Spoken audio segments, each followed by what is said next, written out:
Grand Master of Demonic Cultivation. Rejoice! Wèi Wúxiàn is dead. It hadn't been a day since the siege of the burial mound, and the news had already flown across the entire cultivation world, as if it had sprouted wings. The speed was only comparable to how fast the flames of war had spread back then, if not faster. Suddenly, everyone, whether they were prominent clans or rogue cultivators, was discussing this operation of vanquishment that had been led by the 4 great clans and attended by hundreds of sects, both big and small. Fantastic indeed. Who was the hero who killed the Yiling Patriarch? Who else could it be? Ain't this his Shidi, the little sect leader, Jiāng Chéng? The 4 major clans fronted the attack. The Jiāng Clan of Yúnmèng, the Jiāng Clan of Lan, the Lan Clan of Gusu, and the Nia Clan of Qinghua. Crushing family for the greater good. They destroyed Wèi Wúxiàn's good old lair, the burial mound. I must say, well done. Someone immediately clapped and exclaimed in agreement. That's right, well done.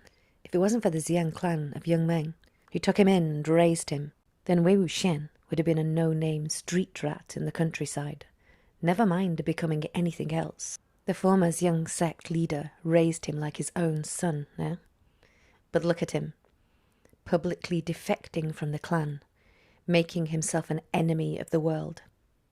He's embarrassed the Jiāng Clan of Yúnmèng utterly, and almost doomed them to the same fate of extermination. What do you call him? A traitor?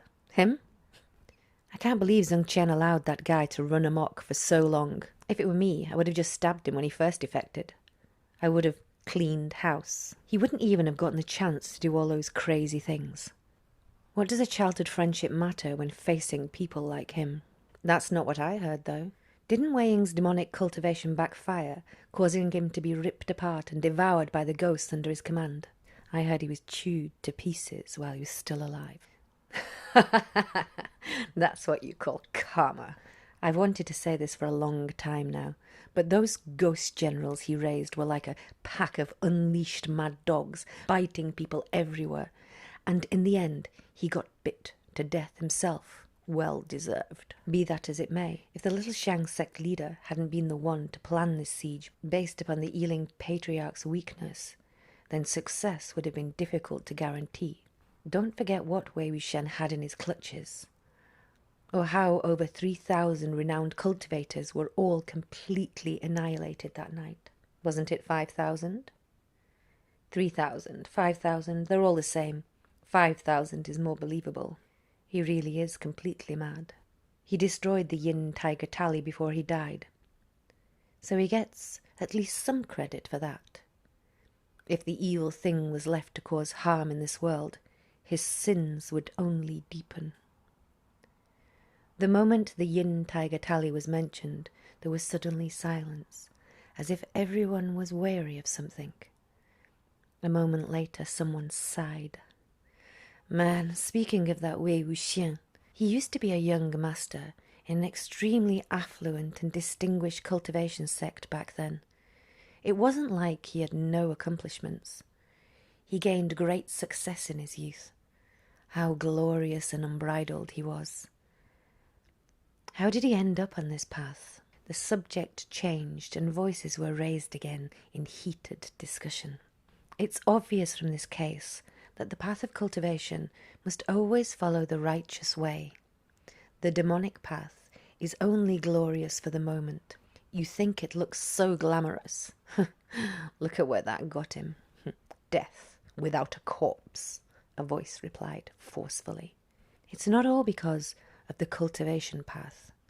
At the end of the day, it's still because Wèi Wúxiàn was someone of bad character. He roused the wrath of the heavens and grudges of men. You know what they say, what goes around comes around, and heavens are watching. After Wèi Wúxiàn's death, judgment of his character was no longer refutable. The discussions were mostly the same. Any small voice of dissent was immediately squashed. However, Gloom still firmly enveloped everyone's minds, although the Yiling Patriarch, Wèi Wúxiàn, had died at the burial mounds. The remnants of his soul couldn't be summoned. Perhaps his soul had also been ripped apart and devoured by the millions of ghosts, or perhaps it had escaped. The former would naturally be a joyous occasion for the entire world. However, the Yiling Patriarch had the ability to topple the earth and move mountains and seas. At least, that was what the legend said. It would be no great task for him to resist soul summoning if he desired it. If his spirit returned in the future, if he took over a body and was reincarnated, then the cultivation world, the entire mortal world in fact, would be cursed to face even greater vengeance, sinking into an endless storm of darkness and blood. And so, when the 120 stone beasts required to seal a mountain were set down at the peak of the burial mound, every major clan began conducting frequent soul-summoning rituals. They also strictly monitored for cases of possession, sought far and wide for abnormal occurrences, and heightened their scrutiny to the max. In the first year, all was peaceful. In the second year, all was peaceful. In the third year, all was peaceful. In the 13th year, all was still peaceful. Thus, more and more people finally came to believe that perhaps Wèi Wúxiàn had not been that amazing after all. Maybe he really had perished. Even though he had once turned the world upside down, there had at last come a day when he was the one who was overturned. No one could be worshipped on the divine altar forever. Legends were merely legends. Wèi Wúxiàn had only just opened his eyes when someone kicked him. A voice thundered in his ears. "Playing dead?" He almost coughed up blood from the kick.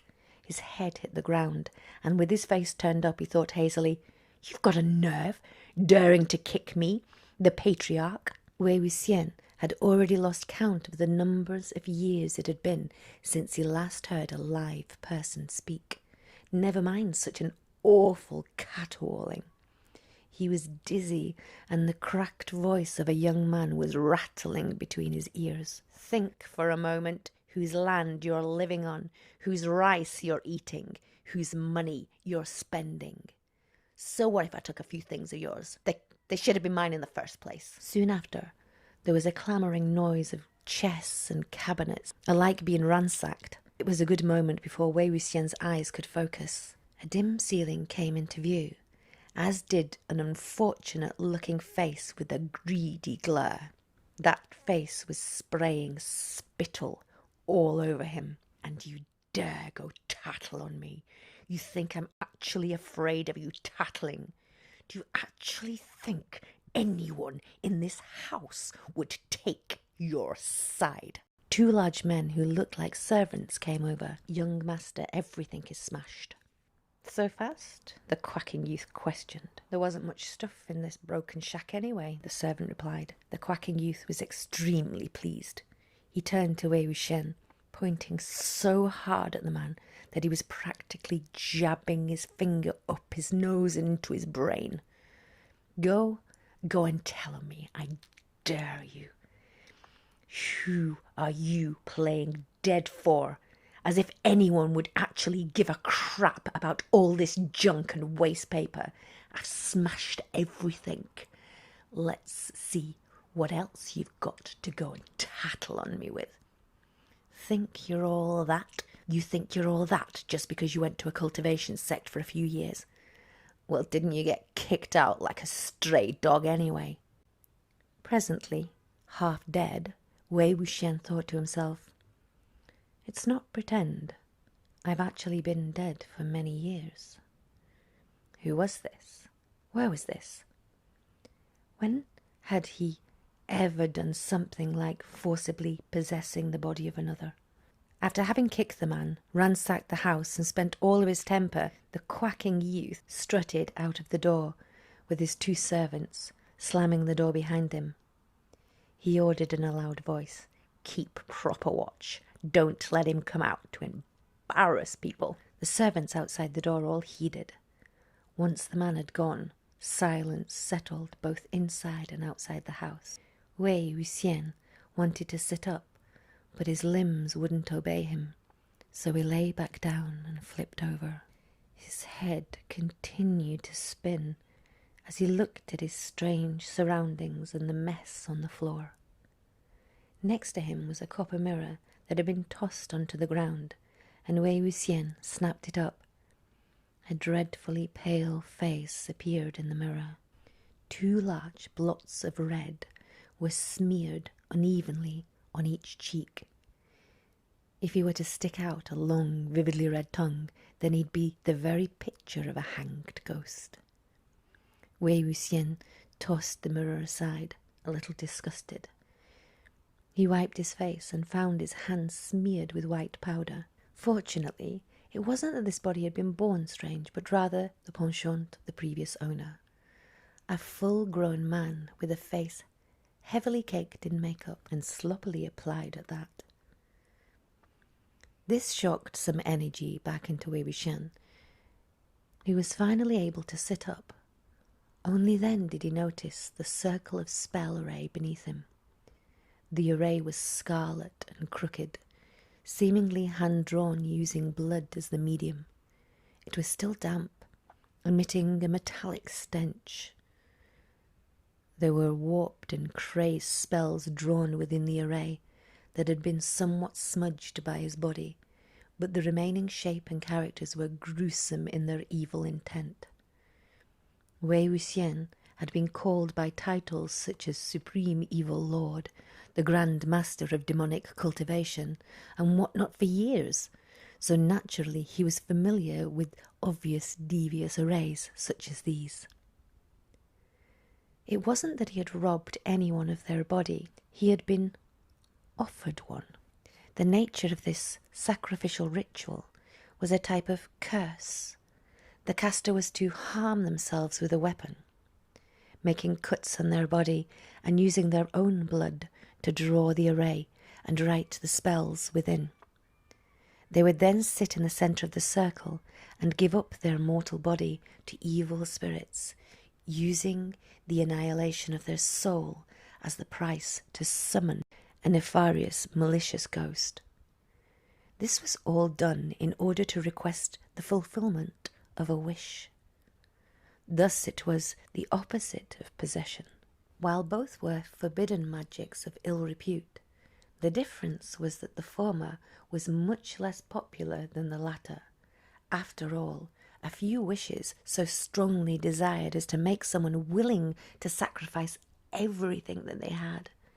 This was why the technique had been nearly lost after centuries of disuse. The examples recorded in ancient books had only a handful of cases that were backed by reliable evidence, and every single one of them had been for revenge.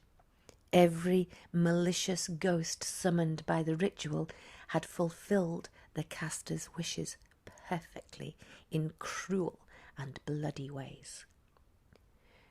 Wèi Wúxiàn refused to accept this. Since when was he categorized as a nefarious, malicious ghost? While he'd had a fairly poor reputation and died an extremely tragic death, he didn't haunt the living, for one, and he never sought vengeance, for two.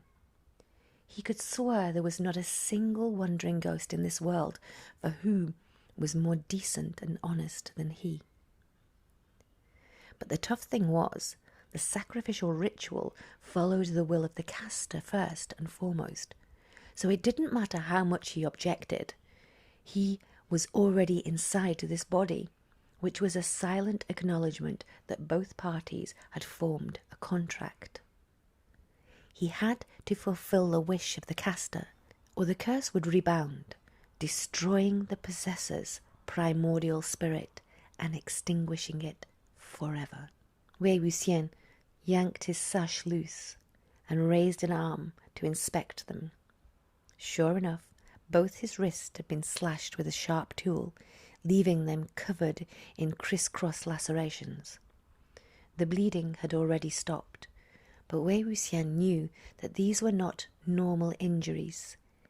If he didn't fulfill the caster's wish, then these wounds would be unable to heal, and they would worsen the longer this dragged on. If the deadline for fulfillment was missed, then he who had accepted this vessel would be ripped apart in both body and soul alike.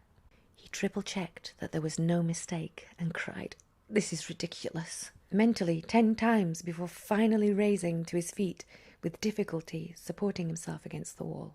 This house certainly was big, but it was empty and shabby. The bedding was emitting a foul smell. Who knew how many days had gone by since it was last changed? There was a bamboo basket for trash in the corner that had been kicked over earlier, and both trash and waste paper were strewn across the floor. Wèi Wúxiàn noticed there seemed to be ink marks on the crumpled paper, so he picked one up in passing. He opened it to take a look, and sure enough, it was covered in words. He quickly went around to collect all the balls of paper. These were probably written by the owner of this body to vent his frustrations. Some of the sentences were incoherent and disordered, but the anxiety and nervousness were abundantly clear. Wèi Wúxiàn patiently examined each sheet. The more he looked, the more he felt something was amiss. Through some guesswork, he figured out a few things. First of all, the owner of this body was named Mò Xuányŭ, and this place was called Mò Estate. Mò Xuányŭ's grandfather, on his mother's side, was from a rich family in this area. The family wasn't large, and the man was not fated for a son. After years of trying, he still only had 2 daughters. The name of the second daughter wasn't mentioned, but either way, the eldest daughter was born of the lawful wife. Thus, they were looking for a husband to marry into their family name. Although the second daughter was exceptional in appearance, she was born of a servant, which was why the Mò family had originally planned to marry her out without giving much thought to the groom. Who would have thought that she was fated for a fortuitous encounter? When she was 16, the head of a prominent clan was passing by and fell in love with her at first sight. The two made the Mò manor the site of their rendezvous, and a year later the second daughter gave birth to a son. The inhabitants of the Mò estate would normally have held such an event in contempt, but people at the time worshipped cultivators. In the eyes of the mundane folk, cultivation clans that pursued immortality were loved by the heavens, mysterious and noble. Furthermore, that prominent clan leader would financially support this newer outer family branch of his ever so often. So naturally, these circumstances were special. Not only did the Mò family consider this an honour, but others were extremely envious too. However, the good days did not last. That wandering clan leader was only hungry for the novelty of fresh meat, and he was over it after 2 years, coming to visit less and less frequently. After he turned 4, the man never appeared again. In those passing years, the Mò estate's opinion changed again. The concept and mockery returned, now with added disdain and pity. Second Lady Mò refused to accept this, believing firmly that the prominent clan leader would not turn a blind eye to his own son. And sure enough, when he turned 14, that clan leader sent over a grand party to officially take him back. Second Lady Mò's head was held high again, although she could not go with them. This event swept away all the grievances she had. Feeling proud and elevated, she proclaimed proudly to everyone she saw that her son would definitely become a leader of cultivation sects in the future, rise to the top, and bring glory to the ancestors. Thus, the people of the Mò estates changed their opinion for a third time. However, Mò Xuányŭ was driven out before he managed to cultivate a claim and succeed his father. And driven out in the most shameful way. Mò Xuányŭ was a cut sleeve, a male homosexual, and he was so audacious as to harass his fellow peers. With this scandal exposed, and the fact that he possessed only average talent and no real achievements in cultivation, the sect had no reason to keep him. Adding frost to snow, something had upset Mò Xuányŭ, and when he returned home, it was as a madman. His mental state had been upended, as if he had been scared silly. Having read to this point, Wèi Wúxiàn's brow twitched a couple of times. The cut-sleeve matter aside, the man was a lunatic too. No wonder he had smeared enough powder on his face to look like a hang ghost. No wonder no one thought it strange that there was such a large, bloody spell array on the ground. Mò Xuányŭ could probably smear blood all over this house, from the floor tiles up to the walls and to the ceiling. No one would think it weird, because everyone knew he was crazy. After Mò Xuányŭ returned to his old home, he was bombarded with ridicule. This time it seemed the situation was unsalvable. Unable to take this blow, Second Lady Mò was choked to death by her own unappeasing outrage. At this time, Mò Xuányŭ's grandfather had already passed, and the one managing the household was First Lady Mò. This Madame Mò had never been able to stand her little sister, and she scorned that sister's bastard son. She had a single son herself, the one that had just ransacked Mò Xuányŭ's house. When Mò Xuányŭ first left such an impressive fanfare, First Lady Mò had felt they now possessed something of a family tie to that prominent cultivation sect, and had hoped the cultivator envoys would bring her son along with them too. Of course, she had been rejected, or rather ignored. Ugh, this wasn't like selling cabbage in the market. Buy one, get one free. Who knew where this family got its confidence? But they all possess a bizarre idea. They firmly believed that her son had potential, that he had talent, and that if he were the one who had gone with the cultivators, that he would have been recognized for his worth for sure, unlike his failure of a cousin. The words on the paper were tiny and cramped, and Wèi Wúxiàn's eyes were sore from reading all this, and he thought to himself, what kind of a hellish life was he fucking living? No wonder Mò Xuányŭ had preferred to end it, offering his body to summon malicious ghosts to avenge himself. After his eyeballs started feeling better, it became his head's turn to ache.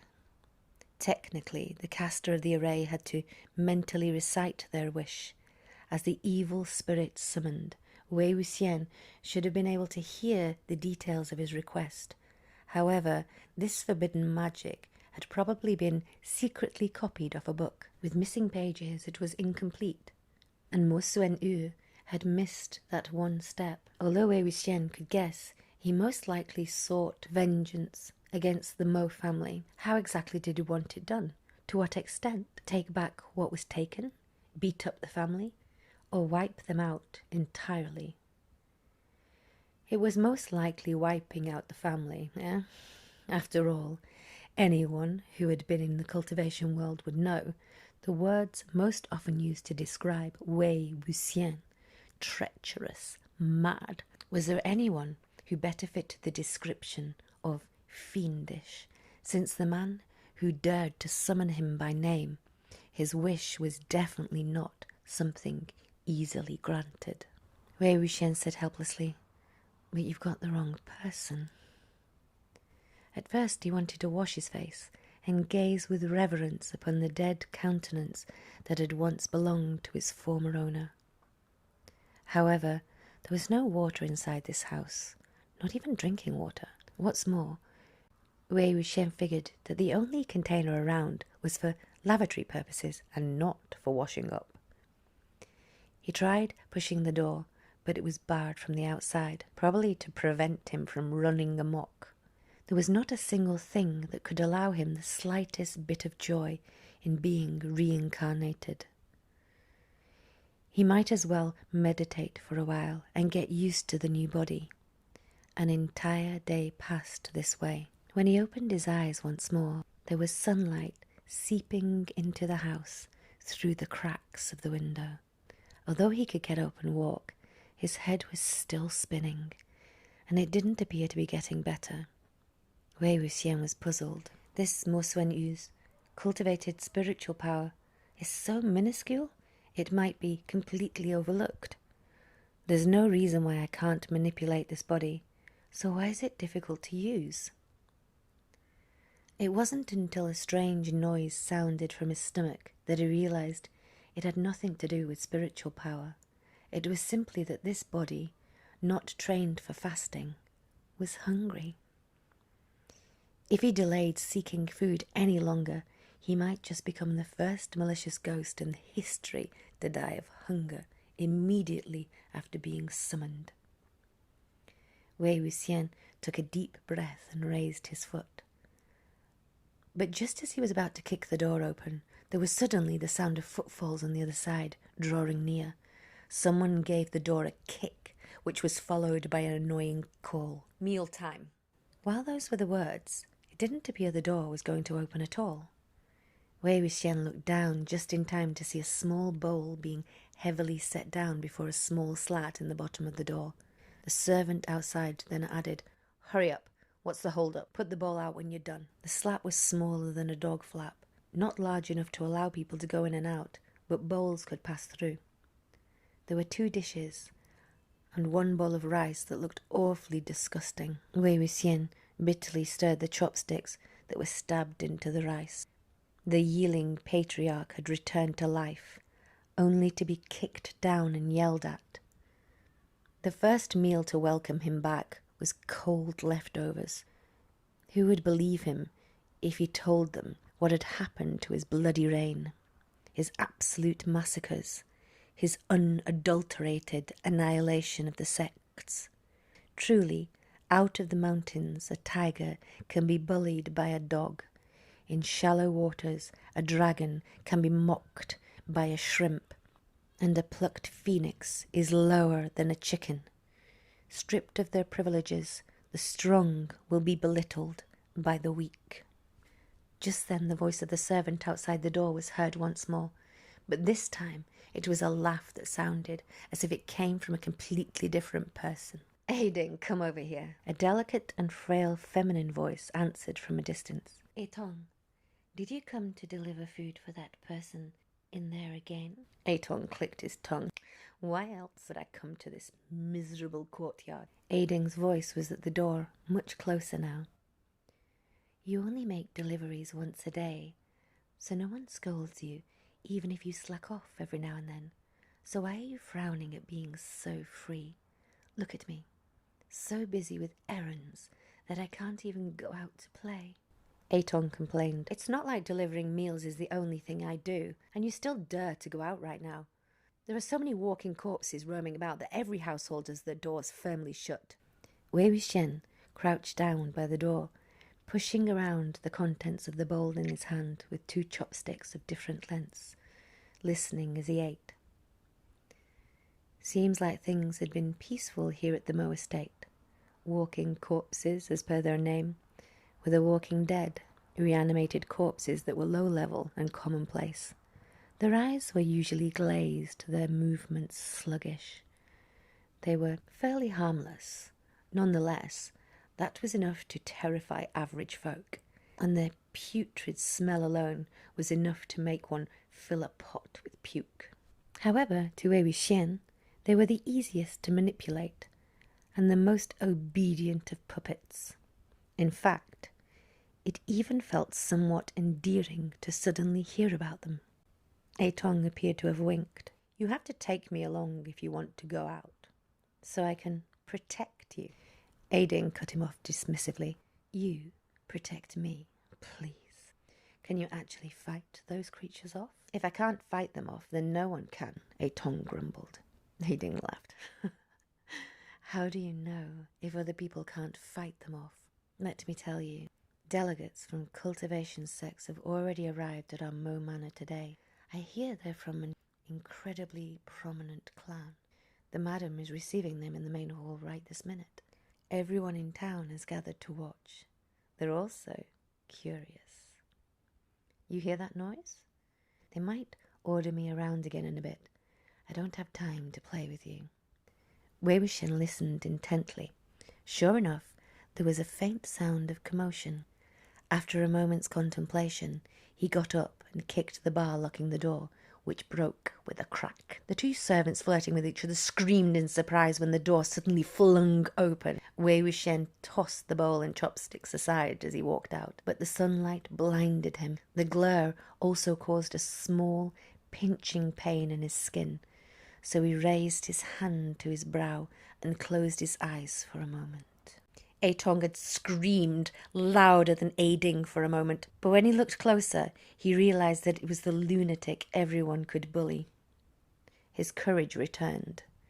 Feeling he must regain the dignity he'd just lost, he jumped over and waved, shooing Wèi Wúxiàn like he would a dog. He yelled, "Get out of here! Shoo! Go back in! What do you think you're doing outside?" Not even beggars or flies could have received more unsightly treatment. This is probably how the servants had treated Mò Xuányŭ in the past, and they grew even more impertinent when he didn't retaliate. Wèi Wúxiàn gave Atong a light kick, sending him tumbling, and laughed. "Who are you trying to humiliate, huh?" And with that, he headed east, following the noise. Both the East Hall and the East Courtyard were crowded with people, and just as Wèi Wúxiàn stepped into the yard, he heard a woman whose voice was louder than the others. "We have a junior at home who also had an affinity for cultivation once." That must have been Madame Mo, who was trying to build connections with the cultivation clans again. Wèi Wúxiàn didn't bother waiting for her to finish before he languidly squeezed through the crowd. Entering the main hall, he waved enthusiastically, "Here, here, over here!" In the main seat of the hall sat a middle-aged woman, well-maintained and sumptuously dressed. This was Madame Mo. The one sitting below was her husband, who had married into the family, and across from him were several white-clad youths with swords on their backs. When a dishevelled, unkempt weirdo suddenly emerged from the crowd, conversation came to an abrupt stop. However, Wèi Wúxiàn seemed to take no notice of the frozen atmosphere, as he said unabashedly, "Who called me just now? The one with affinity for cultivation. Isn't that me?" There was too much powder on his face, and it cracked when he smiled, flaking as it fluttered off. One of the white-clad youths snorted, almost laughing out loud, but he restrained himself when another youth, who appeared to be the leader of the bunch, shot him a disapproving look. Wèi Wúxiàn snuck a glimpse at them, and was somewhat taken aback. At first he had thought an incredibly prominent clan was but the exaggerated praise of an unlearned servant, but the people here really were cultivation disciples worth their name. Who would have thought? Graceful sleeved and light, airily sashed, these youths were exceptionally pleasing to the eyes, transcendent and poised. Judging by their uniforms alone, it was obvious they came from the Lan clan of Gusu. They were disciples with blood ties to the Lan family as well, since every single one of them had a 2-centimeter wide white ribbon patterned with rolling clouds tied around their foreheads. Elegance and righteousness was the motto of the Lan clan of Gusu, and this forehead ribbon symbolized self-restraint. The rolling clouds were the Lan family insignia. Great cultivators or sect disciples of outside families affiliated with the prominent clan were only allowed to wear ribbons without the pattern. Wèi Wúxiàn always cringed every time he spotted someone from the Lan family. He often complained under his breath in his previous life that their uniforms looked like funeral clothes. So he knew he wasn't mistaken now. Page 53, Chapter 2, The Intractable. The Lan youths, who had been struggling to hang on earlier, were all stunned. They had only ever seen such fights between fierce corpses from sundry books and hearsay. This was the first time they had witnessed such a gory scene, and they gawked, unable to avert their eyes. They only had one thought in their minds. This was so exciting. The 3 corpses and the 1 arm were in the throes of battle. Suddenly, Mò Xuányŭ shrieked as he dodged. That arm had swiped at his abdomen, and several ropes of his intestine dropped from the tear. Madame Mò snarled incessantly at the sight of this. She pulled her son behind her to shield him while escalating their attacks, her nails slicing through air as sharply as blades made of iron and steel. However, Wèi Wúxiàn could tell she was slowly losing against the arm. Even 3 freshly dead fierce corpses working together could not subdue this 1 arm. Wèi Wúxiàn watched the battle closely. He curled his tongue slightly, holding a sharp whistle back between his lips as he hesitated to let it loose. If he whistled, he would evoke greater hatred within the controlled fierce corpses, and that would perhaps turn the tables. However, it would be difficult to ensure no one noticed that he was the instigator. In the span of a second, that hand moved as fast as lightning, ruthless and precise as it snapped Madame Mò's neck. Seeing how the Mò family was being steadily beaten back, Wèi Wúxiàn was just about to let loose the whistle he held under his tongue when right then 2 strums from the guqian sounded in the far distance. The 2 notes were skillfully played, ethereal and clear, carrying with them the tinkling bleakness of wind-swept pines. The collection of demonic evils that were in the middle of a brawl all froze. The youths of the Lan clan of Gusu immediately beamed as if they had been resurrected. Lan Zhan raised a hand to wipe away the blood on his face, and then looked up, calling out of delight, Hánguāng-jūn.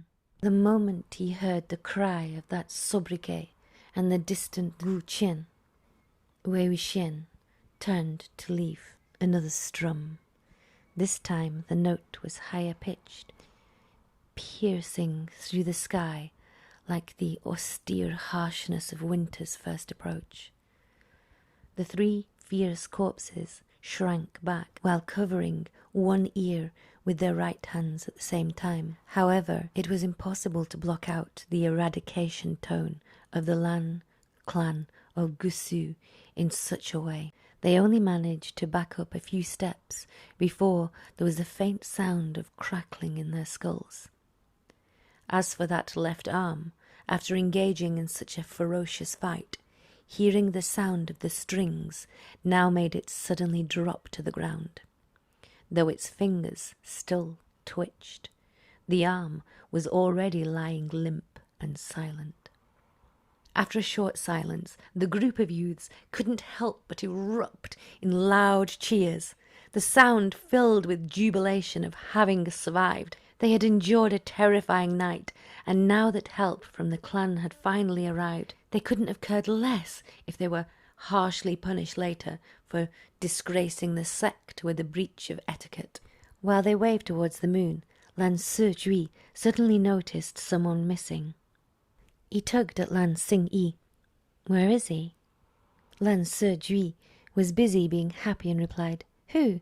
He who?" "That Mogunzi," Lan Zhan replied. "Huh? Why are you looking for that lunatic?" "Who knows? Maybe he was scared of getting beaten up by me and ran off somewhere." Lan Zhan knew that Lan Xingyi was mindful and straightforward, Never thinking deeply on things or harbouring suspicion, he thought to himself, I'll just wait until Hánguāng-jūn is down here, then report to him about the man and the incident. The Mò estate slumbered soundly, though whether that piece was real or fake was difficult to tell. Even though there had been a bloody corpse fight in the Mò Manor east and west courtyards, no one was getting up in the middle of the night to watch it. One had to pick and choose the right spectacle to watch, and a spectacle with such incessant screaming was best avoided. Wèi Wúxiàn rapidly destroyed any remaining evidence of the sacrificial ritual array and then ran out of the door. Of all the people who could have come, it had to be the Lan family, and of all the people to come, it had to be Lán Wàngjī. This was someone with whom he had once crossed paths and fought. So he retreated in a hurry, anxious to find a steed. As he passed by a courtyard, he noticed a spotted donkey tied next to a large millstone, chewing something in its mouth. It seemed a little surprised when it saw him come dashing over, giving him a side eye like a person would. The instant Wèi Wúxiàn met its eyes, he was immediately moved by the disdain in its gaze. He went up to it, yanked off its rope, and started dragging it out. The spotted donkey loudly complained. Wèi Wúxiàn cajoled as he dragged, coaxing it in every way possible to move it along.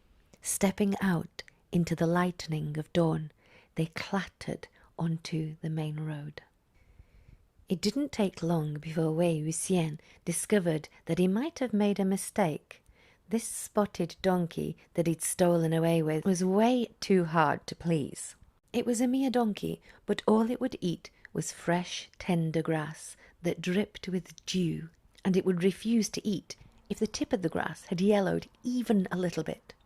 When they passed by a farmhouse, Wèi Wúxiàn stole a bit of straw to feed it.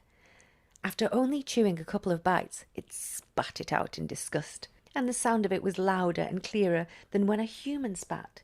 If it didn't eat well, then it would refuse to walk, throw tantrums and kick its legs. Wèi Wúxiàn himself was nearly walloped many times. On top of that, its braying cry was remarkably horrible. As a steed or as a beloved pet, it was utterly useless. Wèi Wúxiàn couldn't help but miss his sword, which was most likely now hanging on some major clan leader's wall as a trophy. Pulling and dragging the donkey for all he was worth, he travelled down the rambling road. He finally came to pass the large paddy field of a village. The sun was scorching. Next to the field ridge was a large locust tree, and the area beneath the tree was thick with green shade. There was also an old well, and the villagers had placed a bucket and a scoop next to it to provide relief to the thirst of a passer-by. When the spotted donkey reached the place, it refused to walk a step further. Wèi Wúxiàn hopped down and patted its esteemed derriere. "Well, aren't you a pampered and noble little steed? And even harder to please than I am." The donkey snorted at him.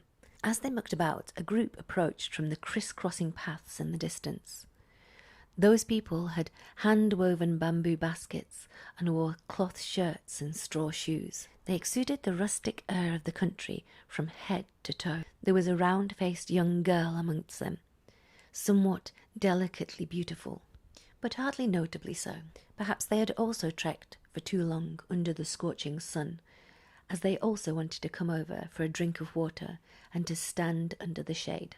However, when they saw the kicking and screaming spotted donkey tied to the tree, accompanied by a dishevelled, loose-haired lunatic smeared with rouge and white powder, they didn't dare come over.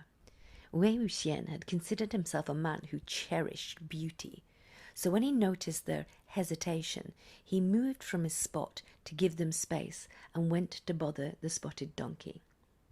When that group saw he was harmless, they relaxed and walked over. Each of them was drenched in sweat and red in the face. fanning themselves and drawing water as they needed, the girl sat by the well. And seeming to know that Wèi Wúxiàn had purposefully shielded space, she smiled softly at him. One of the men was holding a compass in his hands, and he gazed far into the distance before looking back down, confused. How come the needle still won't move, even though we're almost at the foot of Mount Defan? The carvings on the compass and its needle were both quite peculiar. It was no ordinary compass. A compass of ill winds wasn't used to pathfind, but rather to point out the whereabouts of nearby nefarious creatures. Wèi Wúxiàn knew that this meant he had come across one of the small, downtrodden clans of the countryside. Outside the elite, affluent clans, there were also quite a number of these small, independent clans. Wèi Wúxiàn thought perhaps that they had travelled here from the countryside to seek refuge with a large clan with which they had some familiar relation, or maybe they were out here to go on a night hunt. The middle-aged man, who was the group's leader, told the other man to go for his drink and commented, "Is that compass of yours broken? I'll give you a new one later. Mount Defan is less than 5 kilometres away, so we can't rest for too long. We've travelled all this way. It won't be worth it if we slack off now and fall behind the others." It was a night hunt as expected. Many cultivation clans, in their appreciation for refined elegance, called the act of travelling the world to exercise evil hunting expeditions. And because said evils often appeared at night, such activities were thus called night hunts. There were numerous cultivation clans that had come and gone, and only a handful that had been able to make a name for themselves. If an ordinary clan, one without generations of accumulated reputation to stand on, wanted to join the higher ranks and become famous, wanting to gain prestige and respect among the cultivation world, then they had to show tangible achievements. Only when they hunted down ruthless monsters or disaster-bringing malicious fiends did their words gain any weight. These night hunts had originally been Wèi Wúxiàn's expertise, but he had been constantly on the move for the past few days and had only managed to hunt down a handful of little devils from the few graves he had broken into. He was in need of a band of ghost generals to do his bidding, so he too decided to head to that rice mountain to try his luck. If there was one that proved useful, he'd capture it for his own use. The group had finished their break and was ready to be on their way as well. Before they left, the round-faced girl took out a half-green, burly red apple from the basket on her back and handed it to Wèi Wúxiàn. "For you." Wèi Wúxiàn extended his hand to receive it with a happy grin. But he spotted the donkey raised its head and bared its teeth to bite for it, so Wèi Wúxiàn quickly snatched it up instead. Seeing how the donkey drooled for the little apple, an idea came to him. Upon finding a long branch and some fishing thread, he dangled the apple in front of the donkey. The spotted donkey smelled the sweet fragrance of the apple and craved it. With its head raised, it chased that little apple that dangled just barely out of reach. It ended up becoming faster than all the renowned steeds Wèi Wúxiàn had ever seen before, leaving them all in the dust. The donkey ran without stopping, and Wèi Wúxiàn arrived Mount Defan before dark. All of the swords that had previously pointed at the soul-eating heavenly maiden earlier had all pointed Wèi Yīng's way. One of the cultivators shouted at the top of his lungs, "Surround him!" Some answered hesitantly, but there were more that were wavering, and some slowly backed away. That cultivator shouted again, "Fellow cultivators, stop him! Don't let him escape! It's Wèi Yīng we're talking about here!" His words roused the crowd, as if a mere soul-eating monster could be compared to the ghost general. Although it was unknown why he had come, killing 1,000 soul-eating fiends could not compare to capturing one single Wèi Yīng. After all, with a bite harder and more fearsome than its bark, this was the most obedient mad dog of the Yiling Patriarchs. catching him would make one's name soar across the cultivation world. The only reason that they had rushed to attend to the night hunt at Mount Defan in the first place had been to fight over nefarious creatures and gain experience, so it couldn't be helped that there were those who stirred at this thought. However, the older cultivators, who had personally witnessed the madness of Wèi Yīng in the past, still didn't dare to move. And so that man shouted again, "What are you afraid of? It's not like the Yiling Patriarch is here." That was true when they thought about it. Yeah, what was there to be afraid of? Wèi Yīng's master had already been shredded to pieces. With those words, the swords circling around Wèi Yīng abruptly closed in. With a swing of his arms, the heavy black chains swept the circle, knocking all the flying swords away. He then took a step forward, seized the neck of the person closest to him, and lifted him easily off the ground. Wèi Wúxiàn knew the melody he had played earlier was too urgent, too aggressive, and it had exacerbated Wèi Yīng's ferocity. He had to be neutralized, his emotion calmed, and so Wèi Wúxiàn confidently played another tune. This melody was one that came to his mind naturally, gentle and tranquil, a significant contrast to the strange, sharp sound from before. Wèi Yīng froze at the sound, then suddenly turned towards where the flute was calling to him. Wèi Wúxiàn remained still, meeting those pupilless eyes. A moment later, Wèi Yīng let go, and the cultivator fell to the ground. He dropped both his arms and walked step by step towards Wèi Wúxiàn. His head was hung low as he dragged his chains across the ground, appearing somewhat dejected. Wèi Wúxiàn backed away as he played the flute, luring him over, and they walked for a while like this, retreating into the forest. Suddenly he smelled the refreshing scent of sandalwood. He backed into someone and felt a sharp pain around his wrist, the sound of the flute abruptly stopping with it. Oh no, Wèi Wúxiàn thought. When he turned around and looked, he met squarely with Lán Wàngjī's eyes. Their colour was so light. The man's gaze appeared frozen. Not good. Lán Wàngjī had personally witnessed him play the flute to control corpses in the past. Lán Wàngjī had Wèi Wúxiàn firmly gripped in one hand, and Wèi Yīng stood woodenly not 6 meters away from them.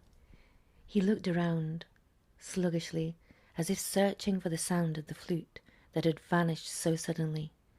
In the forest nearby, firelight and voices began to grow. Wèi Wúxiàn's mind spun rapidly, and he came to the decision right there. So what if he's seen it before? There are millions out there who know how to play a flute, and the number of people who tried to learn the Yiling Patriarch's way of controlling corpses with flutes could form an entire sect on their own. I'll deny everything, even if it kills me. He resolutely ignored the hand gripping him, raised his arms, and continued playing the flute. This time he played even more urgently, as if urging, as if reprimanding, his breath unsteadily, the notes cracking, shrieking, and sharp. He suddenly felt Lán Wàngjī's grip harder. His wrist was going to snap from the force.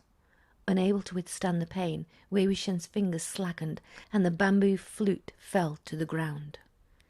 Thankfully, his orders were clear enough, and Wèi Yīng retreated rapidly, delving soundlessly into the haunting dark forest in an instant and vanished without a trace.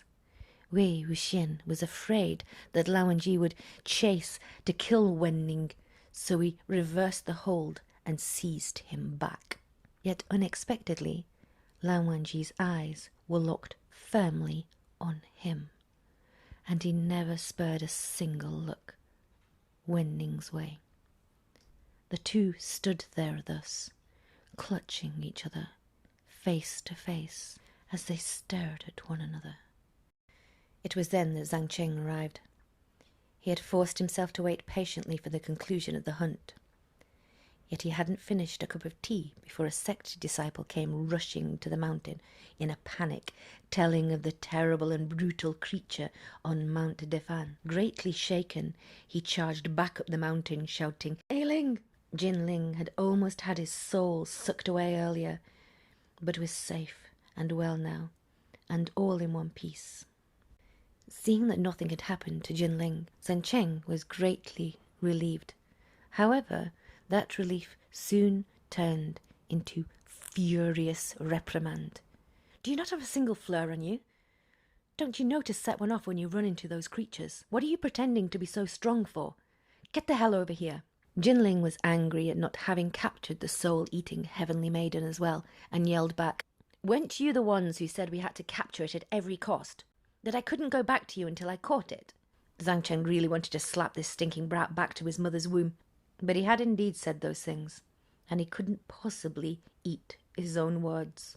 He could only turn to the cultivators, who had collapsed all over the ground, and demand of them mockingly, "So, what was it exactly that has pulverized you all to such a horrible state?" Among the cultivators, dressed in a myriad of colours, were a number of disciples from the Jiāng Clan of Yúnmèng in disguise, secretly assisting Jiling under Jiāng Chéng's orders in the event he couldn't win this challenge. Truly, as the elder, he had gone through great pains regarding this outing. One of the cultivators was in a state of shock. Sect leader, it was Wèi Yīng. Jiāng Chéng thought he might have heard wrong. What did you just say?" Wèi Yīng's back," the man said. In that split second, a mixture of shock, hatred, fury, and disbelief all assailed Jiāng Chéng's face. It took a while before he repeated coldly, "That creature was already reduced to ashes as a warning to all. How could he come back?" "It really was Wèi Yīng," the sect disciple exclaimed. "There was definitely no mistake. I definitely wasn't mistaken." He suddenly pointed over. He was the one who summoned him." Wèi Wúxiàn was still in a standstill with Lán Wàngjī, but in that instant he became the focus of attention of everyone present. Jiāng Chéng's lightning-cold eyes also slowly gazed in his direction. A moment later, Jiāng Chéng's lips pulled into a twisted smile. His left hand subconsciously began stroking that ring once more. He said softly, "Excellent. Back, are you?" He let go of his left hand, and a long whip dangled from it. The whip was extremely thin, just as the name implied. It was a long purple current of lightning, crackling like the dark thunder that crawled through the stormy skies. He firmly gripped one end in his hand. When he brandished it, it was as if he had struck out with an incomparably swift thunderbolt. Wèi Wúxiàn hadn't made a move, but Lán Wàngjī had already taken out his guqian. Steadfast as he plucked the string, like a rock in a river rousing ripples, the sound undulated in the air. It clashed against the purple lightning, cancelling the attack. All previous considerations Jiāng Chéng had had of not recklessly engaging in a fight and not making enemies of the Lan went out of the window. That night, in the skies above Mount Defan's forest, there were at times bursts of purple light. At other times it was as bright as the day. There were at times the crashes of thunder, and at times the long wails of the guqian. The rest of the cultivators quickly retreated to a safe distance to watch from afar, scared witless but unable to move their eyes away. After all, it was rare to have the chance to see two distinguished cultivation leaders from prominent clans clash in combat, and they couldn't help but hope the fight turned even more aggressive and more intense. There was a certain current of unspeakable anticipation, as they hoped the Lan and Zhang clans really would fall out. Things would be more interesting then. And over on the other side, Wèi Wúxiàn found his chance and bolted. Everyone was astonished. Hadn't the whip been missing him because Lán Wàngjī had been blocking it for him? Was he not seeking his own death by running off now? Sure enough, it was as if Jiāng Chéng had grown eyes on his back the moment he saw Wèi Wúxiàn break out from Lán Wàngjī's area of protection. There was no way he'd miss such a good opportunity. He raised the whip and swung, and the purple lightning swam forth like a vicious dragon, striking him right in the heart of his back. Wèi Wúxiàn was almost sent flying by the whip's impact, but fortunately the spotted donkey blocked him before he crashed directly into a tree. However, when the strike hit, both Lán Wàngjī and Jiāng Chéng stopped in their tracks, dumbfounded. Wèi Wúxiàn rubbed at the small of his back and crawled to his feet with the support of the donkey, then hid behind it while he yelled, "Whoa, must be nice coming from such a powerful clan, eh? Beating whoever you want." Lán Wàngjī commented. Jiāng Chéng also commented, "What's going on?" His whip held a strange power. If used against an individual who was possessed, the body of the interloping soul would be separated, and said soul would be cast out of the flesh by the purple lightning without exception. However, this man still behaved and moved as normal after being whipped, lively and well. There was no other explanation aside from the conclusion that he was not possessed. Wèi Wúxiàn, however, thought, "Duh, of course it can't whip my soul out. I'm not possessed. I was offered a body, forcibly offered a body." Jiāng Chéng appeared shocked and confused and was about to whip him again when Lan Zhan protested. "Sect leader, Jiāng Chéng, isn't that enough? That Zadian you're using." There was no such thing as an initial blunder that required a second attempt for a spiritual device on the level of Zadian. If a soul wasn't whipped out, then it wasn't whipped out. If the man wasn't possessed, then he was not possessed. Otherwise, it wouldn't live up to its name. That shout forced Jiāng Chéng, who cherished his reputation, to cease his assault. But if it wasn't Wèi Wúxiàn who could summon Wèi Yīng, Jiāng Chéng couldn't accept it, no matter how he thought about it, and he pointed at Wèi Wúxiàn with a dark face. "Exactly who are you?" Just then a nosy onlooker finally interrupted and cleared his throat. "Sect leader, this is Mò Xuányŭ. You might not be aware of this because you don't pay attention to such matters. He's a former sect disciple of the Jin clan. But because his spiritual power was weak and he wasn't serious in his training, in addition to that harassment of his peers, he was kicked out of the Jin clan of Lanling. There was also talk that he'd gone crazy. In my opinion, he was probably indignant at having failed in cultivating the orthodox path, and so he deviated. He might not be possessed by the Yiling Patriarch." "That harassment? What harassment?" Jiāng Chéng demanded. "That kind of harassment, you know." Someone couldn't hold back and said, "A cut sleeve." Jiāng Chéng's brow twitched. The look he gave Wèi Wúxiàn was even more disgusted now. There was more to it, but no one dared say so in front of Jiāng Chéng's face. While his reputation wasn't great, it had to be admitted that before the Yiling Patriarch, Wèi Wúxiàn had defected from the Jiāng Clan of Yúnmèng. He had been well known to be a handsome man, a sophisticated gentleman, well versed in the 6 arts. He had been ranked 4th in looks and character among the young masters of the prominent clans. Charming and cheerfully handsome, the people had called him. And this hot-tempered sect leader, Jiāng, had happened to be ranked 5th, defeated by 1 rank, so no one dared raise the subject with him. Wèi Yīng was frivolous and a flirt, and he loved ambiguously gallivanting about with beautiful women. Who knew how many lady cultivators had fallen victim to his rotten charms? And yet there was never any word of him liking men.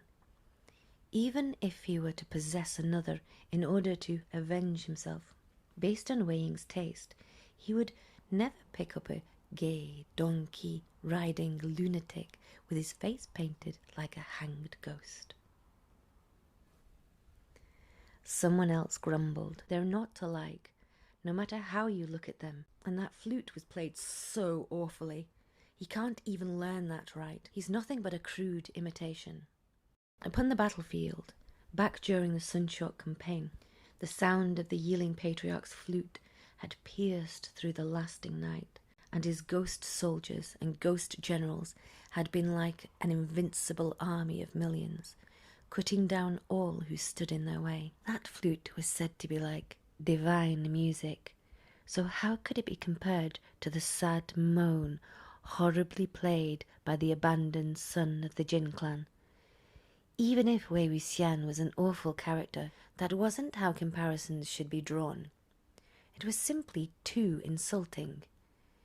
Wèi Wúxiàn felt a little woeful. Why don't you try not practicing for a dozen years, and then make a crappy flute from some chopped sticks and play me a tune? I'll kneel if you can play it well. Jiāng Chéng had determined this man to be Wèi Wúxiàn earlier, and the cold blood in his veins boiled. But now the zadian in his hand was clearly telling him that no, it wasn't him. Zadian would never lie to him, nor would it ever make mistakes. He quickly calmed down to contemplate. This wasn't a big deal. He would find an excuse to take the man back with him, and then use every means possible to beat a confession out of him. Something would be spilled. There was no fear regarding that. He refused to believe the man would give nothing away. In any event, it wasn't like he hadn't done similar things before. Having come to this conclusion, he gave the hand signal. The disciples understood and approached in a circle. Wèi Wúxiàn quickly led his donkey and hopped behind Lán Wàngjī's back, clutching his heart and gasping, "Oh, what are they going to do to me?" Lán Wàngjī cast him a glance, tolerant of his incredibly rude, noisy, and exaggerated antics. Jiāng Chéng saw he had no intentions of moving aside and said, "Lán Wàngjī, are you going to try and make things difficult for me on purpose?" Everyone in the cultivation world knew that this young clan leader of the Zhang family had developed a near-crazy obsession with taking precautions against Wèi Wúxiàn, and that he would rather catch the wrong person than let anyone go. Anyone that was even remotely suspected of being possessed by Wèi Wúxiàn would be taken back to the Jiāng Clan of Yúnmèng and undergo brutal torture. If he elected to apprehend someone and bring them back, they would be certain to lose half their life. Lan Zhan spoke up. "Sect leader Zhang, the truth is before us. Mò Xuányŭ is not possessed, so why must you trouble an insignificant individual?" Jiāng Chéng said coldly, "Then I wonder why Lan Wàngjī has been so determined to shield this insignificant individual since earlier." Wèi Wúxiàn suddenly snorted and chuckled. "Hey, sect leader Zhang," he said. This is troublesome, that you keep clinging to me like this." Jiāng Chéng's brow twitched, instinctively sensing this person wasn't about to say anything pleasant. Wèi Wúxiàn continued, "Your kindness is too much, thank you, but you're also overthinking things. Even if I like men, I don't like all men, and I definitely don't just go home with any man who waves at me. I'm not interested in your type." Wèi Wúxiàn was trying to disgust him on purpose. Jiāng Chéng hated losing, no matter how nonsensical the competition. If someone were to say he wasn't as good as so-and-so, he'd be so angry that he'd stop eating and drinking until he thought of a way to win against them. Sure enough, Jiāng Chéng's face darkened. "Oh, then please enlighten me. What is your type?" "What's my type?" Wèi Wúxiàn replied. I quite like Hánguāng-jūn's type." Lán Wàngjī, on the other hand, could never tolerate such frivolous and senseless jokes. Once he grew disgusted, he would definitely draw the line and keep his distance on his own. Disgusting both of them would be like killing two birds with one stone. Yet unexpectedly, when Lán Wàngjī heard him, he turned around. "As you say," he said expressionlessly. Wèi Wúxiàn said. Lán Wàngjī looked back. Without breaching etiquette, but allowing no room for discussion, he stated, "I am taking this person back to the Lan clan." Wèi Wúxiàn was briefly speechless. Huh? Thanks for